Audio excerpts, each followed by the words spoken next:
So Marketopia is a bit like Zootopia, except rather than its defining feature being the adorable and diverse mammals who live there, its defining feature is the fact that all the major private property, the land and the airplanes, the factory and the intellectual property and so forth, are continually up for auction to the highest bidder. And she's allowed to possess these assets as long as she satisfies two conditions. She pays that highest bid that she made to a common pool every month as a rental payment, and she stands ready to surrender that asset to anyone who comes along and outbids her for control of the asset. And this principle, while it's not applied to things like pets or heirlooms, it is applied to things we would usually consider to be collective decisions. Things like who will govern Marketopia? Where will the parks be located? What route will the buses run along? Except that there, rather than the single highest bidder determining everything, instead there's a bunch of different options, and everyone submits bids for these different options. We add up the bids for the different options, and whatever has the highest total bid is selected.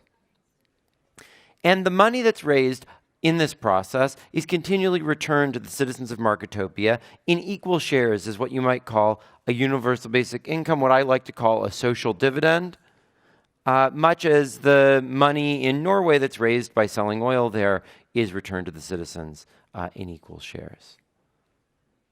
So when you hear of Marketopia, your first reaction is probably, this is the most extreme form of a free market you could possibly imagine. This is something that even Adam Smith couldn't have cooked up in a fever dream. Because in our society, which we think of as a free market society, actually most assets aren't up for some sort of competitive liquid bidding. If I wanted to turn this building into some sort of a enterprise zone or a startup accelerator rather than, using it as a meeting space, I'd have to negotiate with the Commonwealth Club, which is a large bureaucratic organization. And they'd probably realize I had something really creative to do with it. They'd try to charge me way above what they'd be willing to take for it. And that's true of almost every asset. Almost every asset's controlled by some bureaucracy or some corporation, some wealthy individual. And you can't just get it the way that you get something in the store for a fair price, right? But you might react to that and say, okay, well, that's interesting. Maybe we don't live in the free market we think we do. But that sounds sort of like a hell, right? I mean, in that world, whoever has wealth, the wealthiest people, are going to be able to buy up everything and dominate everyone else. But then you have to ask yourself, what do you mean by wealth? Wealthy just means that you have wealth, but what is wealth? It's the control over land. It's the control over businesses. It's the control over airplanes. And in Marketopia, no individual has control over those things.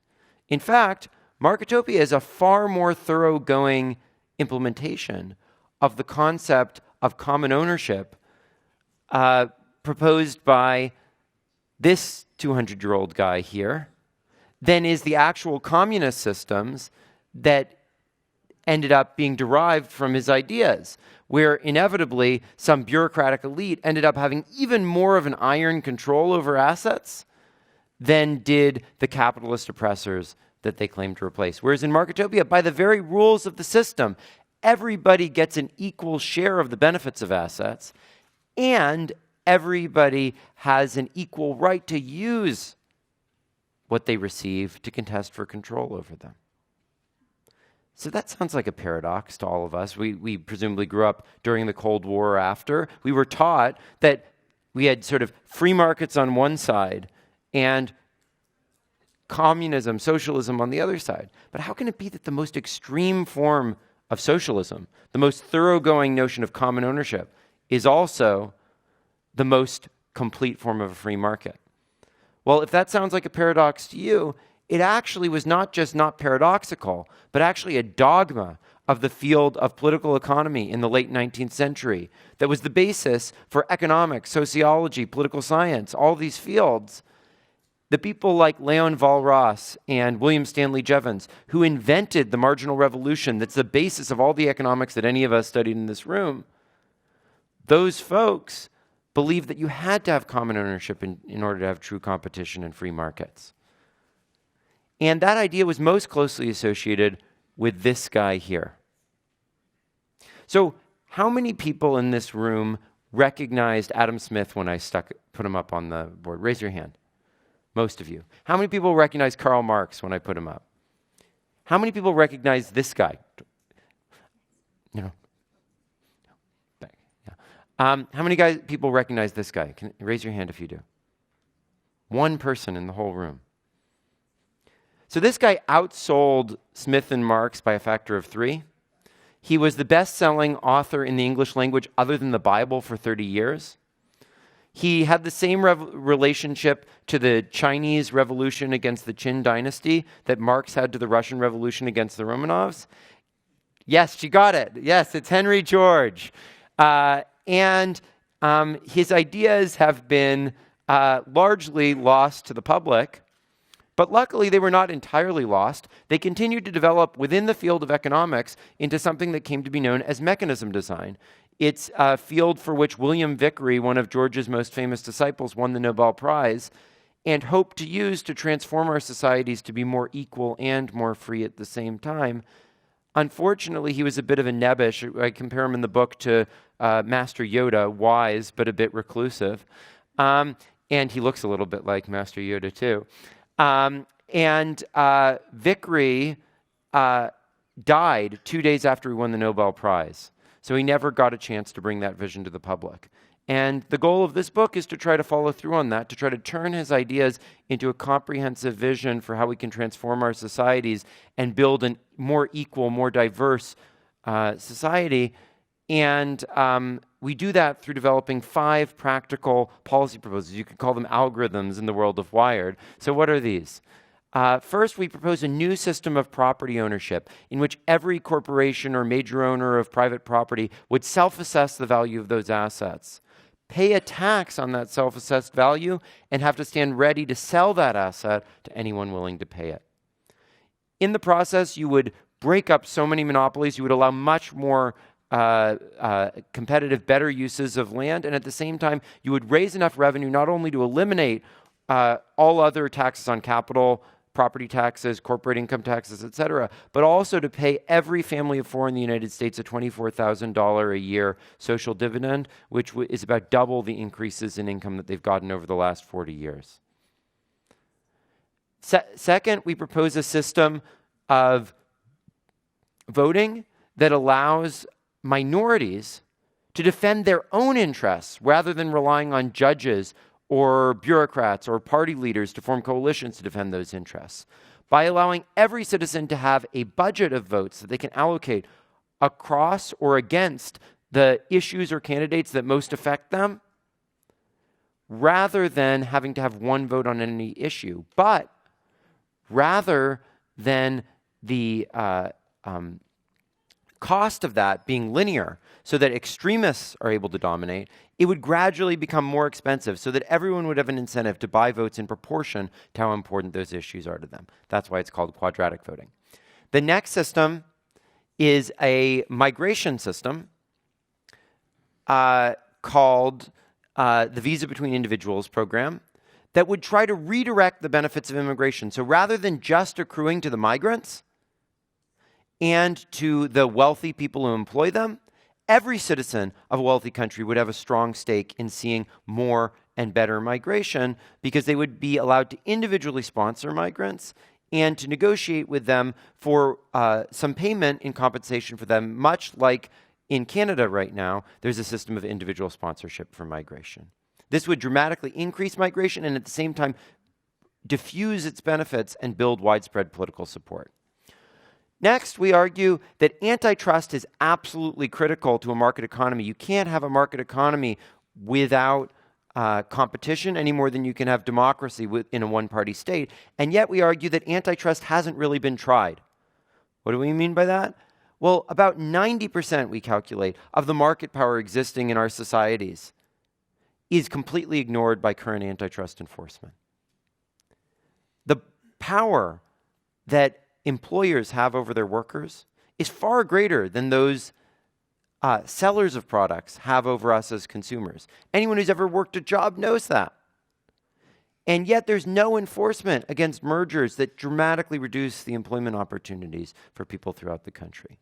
At the same time, BlackRock, Vanguard, State Street, a few large concentrated investors own about 25% of the corporate economy.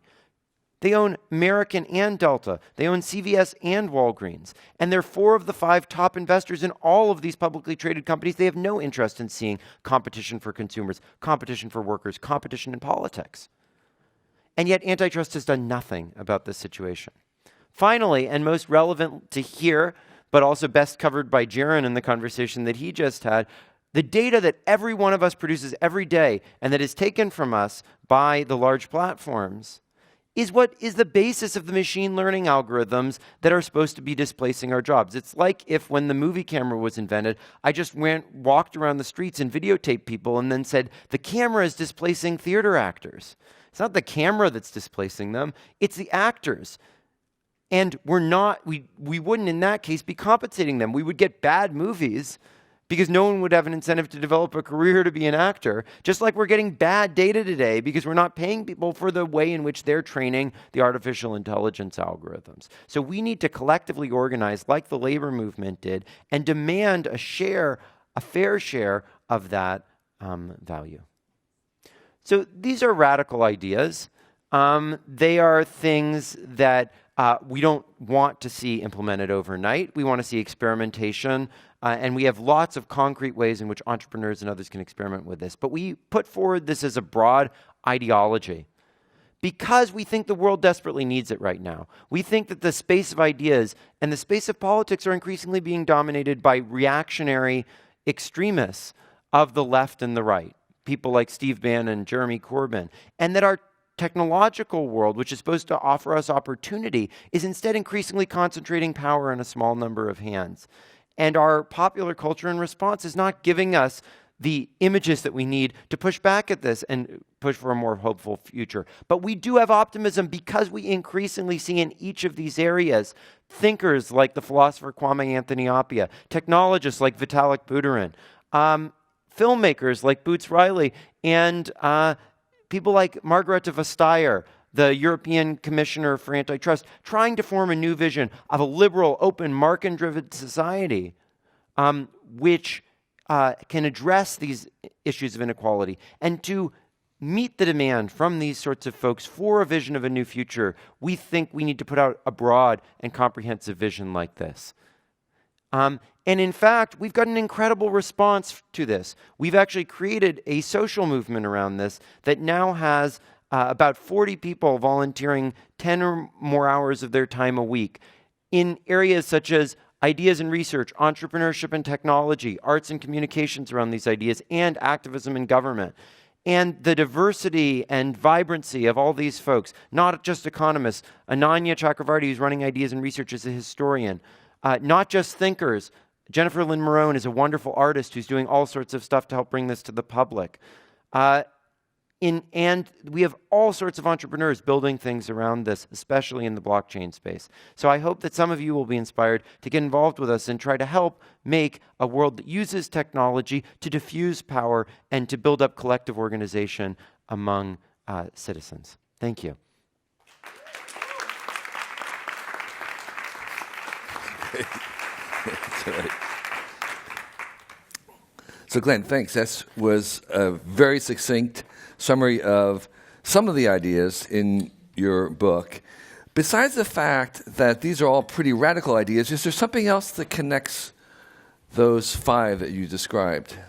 Yeah, we're increasingly connecting them more and more to each other, but I think the basic philosophy behind them is what I would call liberal radicalism. It's the notion that we have to resist any arbitrary or historically derived concentration of power and authority, but that in order to do that, we actually need collective organization, and that each of us on our own is incapable of resisting that overwhelming organization. And all of these are ways that we can use market mechanisms, create market mechanisms, but understand the fundamentally social and interactive nature of life to make that happen. So let's just explore a little bit more.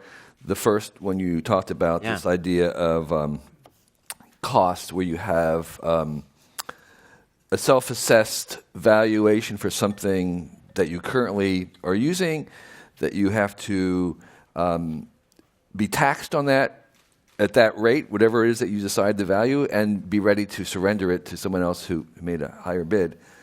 There are lots of things that kind of ordinary people might be thinking about. Well, my house, I'm living in my house, and all of a sudden someone offers a little bit more and I have to surrender my house. Yeah. And so that's sort of traumatic in many ways. But even in a larger business, if you had an institution, one of the things that businesses pay a lot of money to is to reduce uncertainty. Right.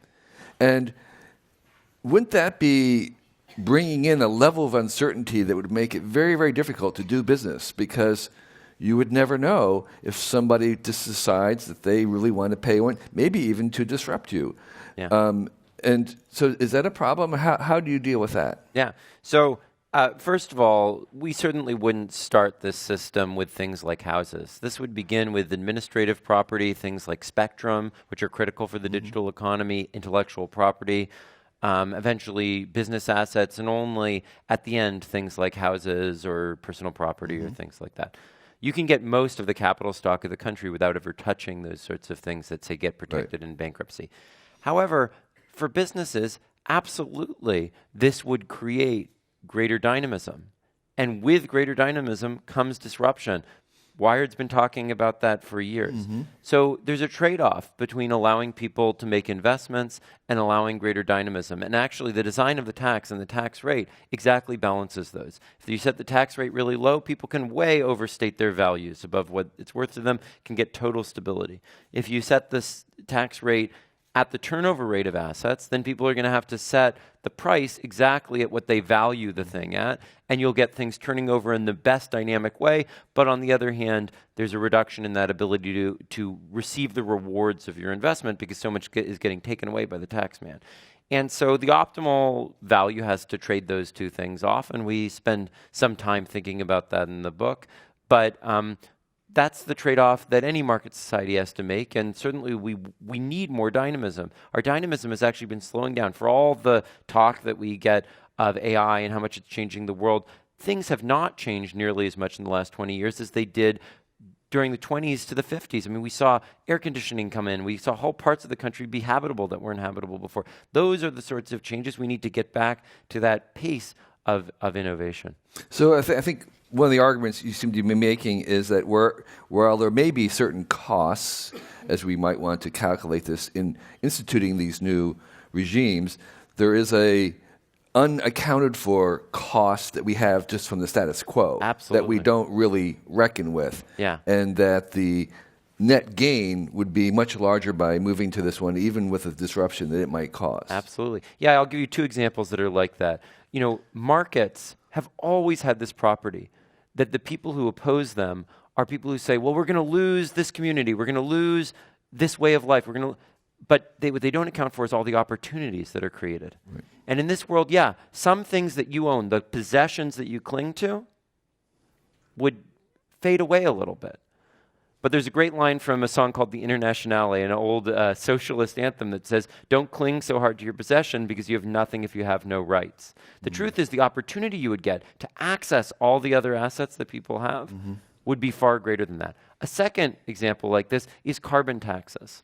So everyone, people have come to accept the idea of carbon taxes. But what's so great about carbon taxes is we all currently bear the costs of other people polluting.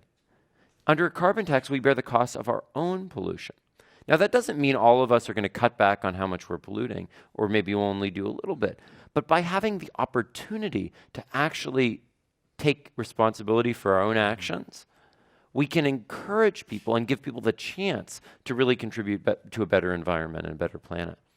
So one of the other radical ideas in your book on radical markets, and not marketeers, is this idea of quadratic voting, where you would have budgets of votes. Rather than just one vote for one person, you have a basket of votes that you can distribute, and that what you would get from that is minority views might have some more power. Well, there's several questions about that. One is, and the way, just to be clear, is that if you just want to offer, or you just want to apply one vote it costs you, so to speak, one. But as you add more votes, if you really want to lay on a lot of votes, the power of that vote diminishes by the quadratic. Yeah. So in other words, it's like it takes double the amount of votes to get the same power. So first of all, one thing is like, why quadratic? Did you look at other polynomials? I mean, is there something magical and sacred about quadratic? Why quadratic as the formula for diminishing the power of these votes? So I remember when I first realized that it had to be quadratic, I was looking at a simulation and there was something that just kept coming out as quadratic, and I said, why should that be? It could be any shape. And then I realized the logic, which is that the derivative of the quadratic function is linear. It's the only function that has the property that the number of votes that you've already bought is proportional to the cost of the next vote. And that means that if people set how much the next vote is worth to them, they're going to buy votes up to the point where the next vote is just worth it. So it's the only one where when they do that, the number of votes they have is proportional to how important the vote is to them. Right. Okay. So the idea, again, is for the new listeners, is that if I felt strongly about gun control, I could spend a lot of my votes on gun control, but as I spend more and more to make a dent, I have to actually spend a lot more of the votes to have the same effect. So, well, the other thing about that, though, is if you're trying to reward minority views, how do you prevent extremism, particularly when things like fear are a common denominator? Wouldn't that sort of just promote things that people are afraid of, and you would have people sort of sinking to the bottom, the race to the bottom, where people most strongly feel about things that they fear? Doesn't that sort of move things to everything becoming fear-based? Well, I'll give you an example. So, and I'm not sure fear is the worst thing if you put it within the right system. So, in the previous election, there were about 20 candidates running, and they did a poll with intensity of preference. You strongly support, strongly agree. Now, that's not exactly what you would necessarily get out of quadratic voting, but let's take it as a proxy for the moment. If you net those things out the way that quadratic voting would do, last candidate would have been Trump. Second to last would have been Hillary Clinton. Number one would have been John Kasich. Number two would have been Bernie Sanders. And I think that fits with some of our intuitions of probably, all things considered, what probably should have played out in the election, because people really hated Trump and they really hated Clinton. And probably given that, those should not have been among the leading list of things that people are then forced to choose between, because that puts you in a position of having to support something awful that nobody likes, just to oppose the thing that you hate even more. And the same dynamic is what led the Nazis to win in the 1930s. People were terrified of a communist revolution. And on the other hand, they were terrified of the Nazis. And that fear was channeled into this downward spiral of supporting these guys. Whereas if you had a chance to actually express that strength of opposition directly, rather than it being diverted into this other way, you could actually get these more appealing alternatives to rise up. Okay. So let me maybe help clarify one other of your radical ideas, which was about data and ownership, and that was a little bit reflected in the previous talk with Jaron Lanier. So one of the common things is to try to imagine a system where us users, us citizens who are using social media or any kind of internet-based system, we're generating data. We should be paid in some ways for that data. But what I keep wondering is, like, if you take Facebook, which is commonly used, people should be paid for Facebook. Facebook's profit last year was around $12 billion. There's around 2 billion Facebook people, so that's $6 a year. That's 50 cents a month. You're being paid 50 cents a month. I would rather pay $2 an hour, or maybe $2 a month, to Facebook to not have ads, rather than being paid 50 cents and having ads. So isn't that going in the wrong direction? Why? I mean, 50 cents a month is nothing to most people. Yeah. And so where's all the money coming? If this is, you take the total profits of Facebook before anything else, and you give it to all the users, it's nothing. So I think the reason why it's nothing is that all the money has been sucked out of the system. It's not just that they're taking too much of what they're taking in. The problem is the whole system has had the opportunity for payments removed from it. So the analogy I always like to think of is, there was a time when there was really no accounting for women's contribution to the economy, right? And as women started to go into the workforce, there became a whole sphere of domestic care work that was made available because women weren't just being taken advantage of. And there was a sense, not just that accounting for that allows this new type of work to emerge, which it did, and it dramatically increased the GDP because of that. Not just for the women getting paid in the workforce, but also for the women and sometimes men who got paid to do care work at home. But also the fact that women were being taken seriously and that their work was being accounted for, even when they chose to stay home, they were in a better bargaining position. And so take your example there. It's not just that you'll get paid. It's not just that a whole new set of things that Facebook will charge for could be recycled back to you.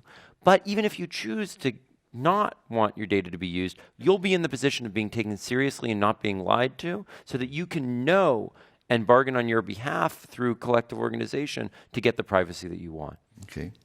So there are, so the book is full of ideas like this, and I think they really should be paid attention to. And I want to just shift a little bit to talk about you and your own background a little bit. Yeah. So you have these ideas. They seem pretty sophisticated. They're somewhat mathematical. Yet you have a very strong sense that they're going to work. Yeah. Where does your belief in the fact that they're going to work come from? I mean, you seem very confident that we've got to try this. So what's that based on? Well, I was a socialist at the age of 10 with multiple colored hair. At the age of 15, I founded the National Teenage Republican Organization. I became an Ayn Randy. And by the age of 18, I realized that I had inhabited these two completely contradictory ideologies, completely internally, really believed in them, and that it was far harder than I had thought to actually figure out what it was to make the world a better place. And that took all sorts of years of thinking and work and so forth. And so I ended up getting a PhD in economics. I ended up looking into these things. And I realized that in science, in economics, there were actually deep inside of it all these really powerful ideas about transforming the world that really had been what I'd been looking for. And they allowed me to reconcile my Randianism and my socialism. And it was connecting all those dots, connecting all the things that I learned in my deep economic theory work back to the passions that I'd had since the age of 18 to try to reconcile these ideas that really made me see, now I really see how all the pieces of the puzzle are fitting together. And maybe this is wrong, but it would be a big coincidence if it were wrong, because so many different puzzle pieces fit together with it. It's an optimal thing from the perspective of economic theory, but it also fits with all these trends in political philosophy. It helps explain a lot of what sociologists talk about, and yet it's also at the cutting edge of what's going on with algorithms and the blockchain and so forth. So it's that set of coincidences, the ability of a parsimonious, simple theory to fit with all those facts that makes me think that there's something robust there. In the history of the world, there must be many ideas that seem very kind of implausible or even impossible that then came to be accepted as obvious. Yeah. Or can you think of any examples that might inspire you in that direction? Well, I'm of course partial to things about social change.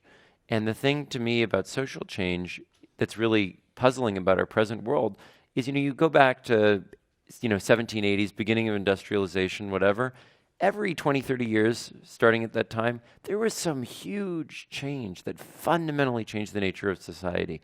There was the end of slavery. There was the beginning of universal suffrage. There was the labor movement and universal education. I mean, these were huge basic changes in the institutions of society. And somehow, since the 1950s, because we had this really great run of economic growth, we had this really quite stable period in the world, somehow we decided that we don't need changes like that that we can allow technology to develop and not allow our social wisdom and our social infrastructure to balance that out. And I think that that's killing technology. I think that's why technological growth is slow. And I think it's killing equality and the structure of our society. So I think we need to regain that spirit of being open to those fundamental social innovations and not just in the physical tools that we have. You mentioned blockchain. There's at some level there is some similarity with some of your ideas in blockchain in the sense that they're sort of algorithmic. Yeah. Is there a deeper connection with the kinds of things you're proposing in blockchain? Is blockchain necessary for these? Is it just parallel or what? Yeah. So for a variety of reasons, there's been a really tight interest within the blockchain in this. I've been collaborating a lot since the book came out with Vitalik Buterin. He's probably become my closest collaborator. He's the founder of Ethereum. But if you ask at a pure technological level, my response would be, if you think of the temple in Jerusalem in 500 BC, the question is, what was that a good technology for?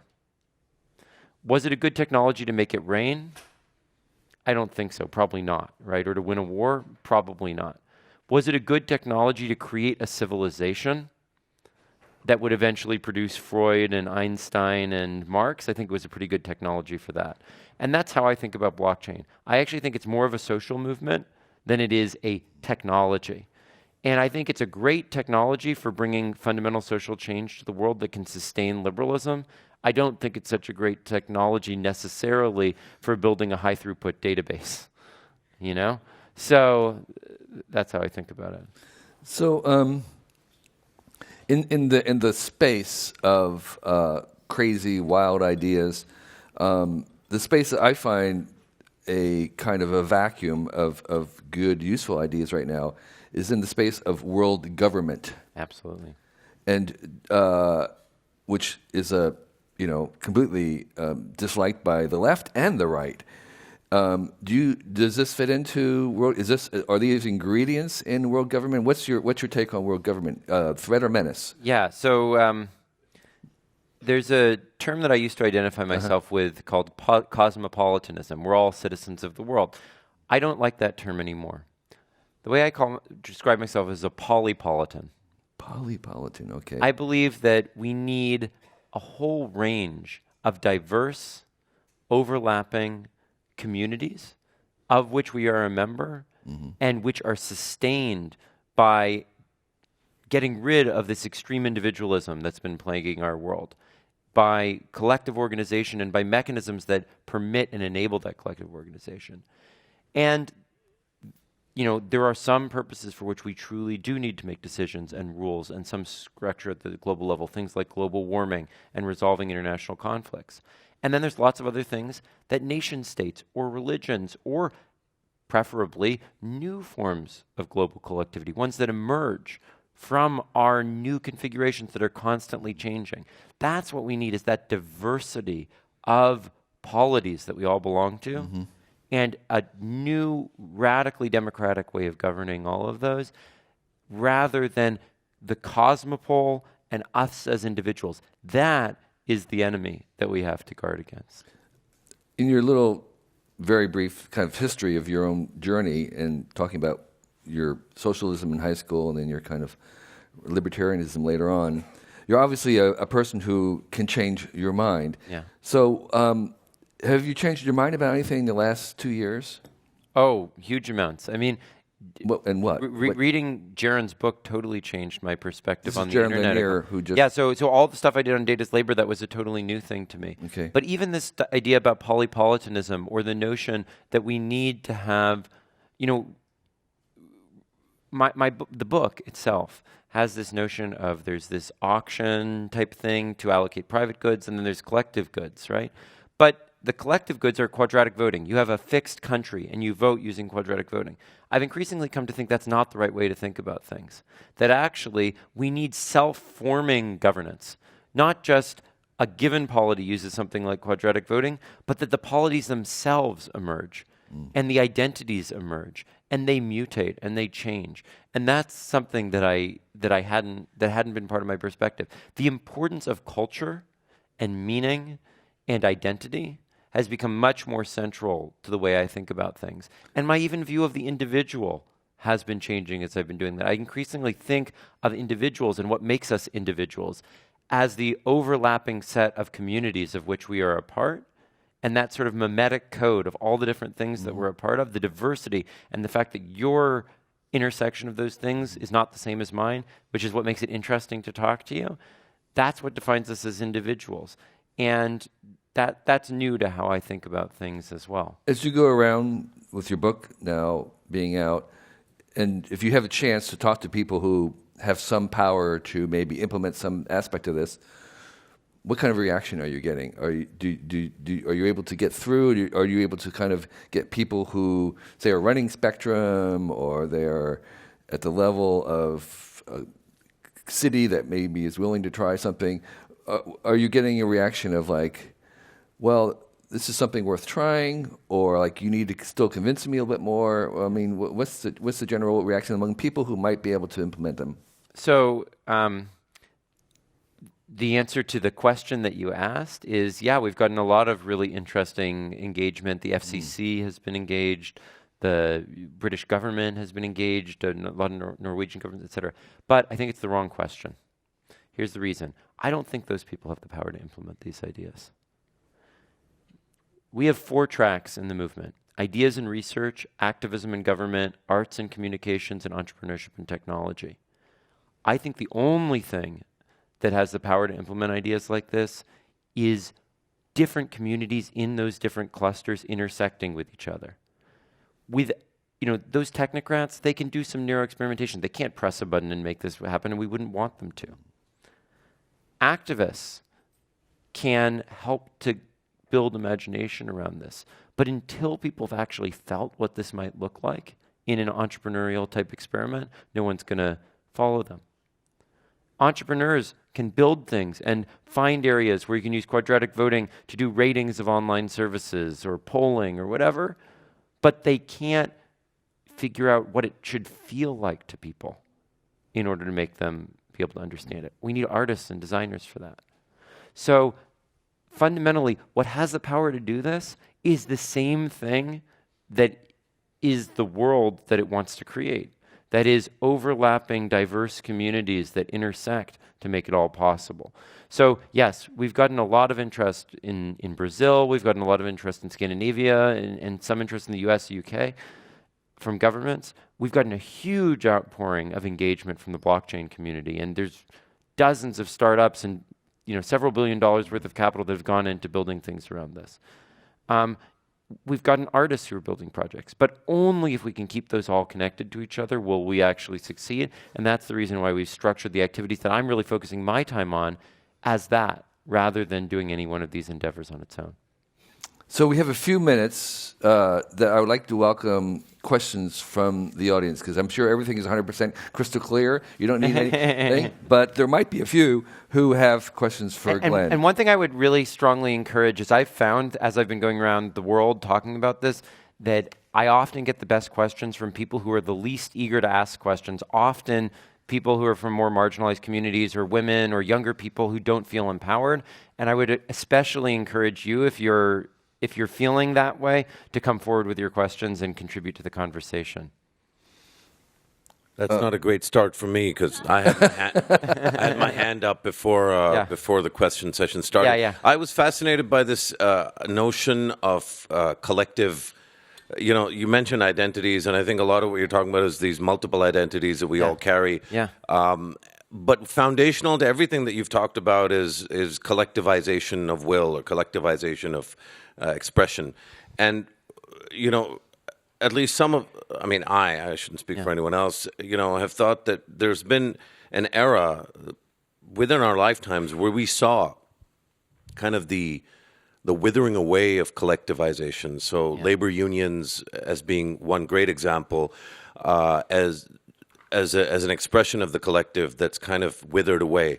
Yeah. In putting together these ideas, did you think a lot about why that happened? Yeah. I mean, obviously we have some obvious answers to that, but rather than me offering those, I wanted to get your thoughts on what you thought about as to how and why collectivization suffered, let's say, between the 70s, 80s, and 90s, and why the need for collectivization today might be there, but the actualization of collectivization might be more difficult than it ever has been, partially because of the rewards for individual behavior and, the kind of Thomas Schelling micromotives type thing. So that's a great question. I mean, the way I think about this is that so Nancy Fraser, who's a wonderful philosopher at the New School, has something she calls progressive neoliberalism, which is sort of the combination of this extreme individualism with the increasing diversity of society. And it's really important that we allow for that diversity,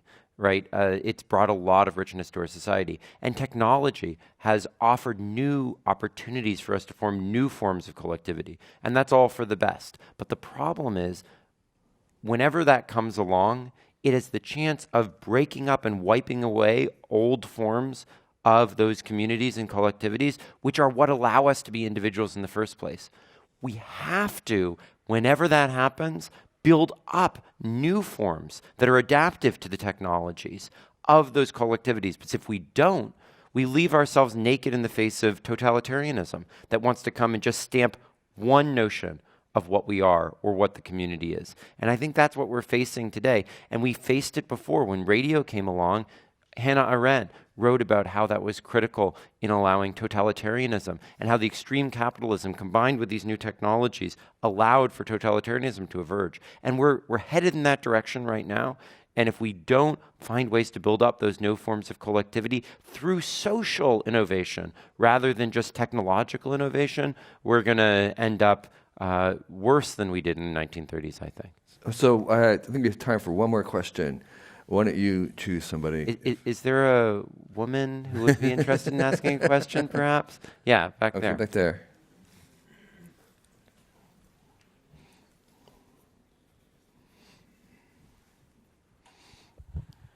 I'm actually dying to hear more about your ideas on the future of labor unions. If you were to found one now, what would it look like? Yeah, so I've actually helped found some now. And I think a key thing that they need to focus on, among others, is data control. We need data labor unions that can bargain collectively for a fair share of the value created by the platforms, but also for greater control over things like censorship and attention management. And we can't just turn to the platforms and say, it's your responsibility to do all of that. That is just creating a center, a totalitarian mentality. They can't, there's no answer they have to give to those questions, and they can't. We need instead to have unions that bargain with them and have real economic and social power to help us choose how to manage our digital experiences. So we've run out of time, but you have a book, and we're going to be signing books. I have a book I'm signing. You'll be signing books. Yeah. I hope you get his book. It's really great. Thank you. I've read it, and there's lots of more ideas, and he explains things very clearly. So thank you, Glen. It's really great. Yeah.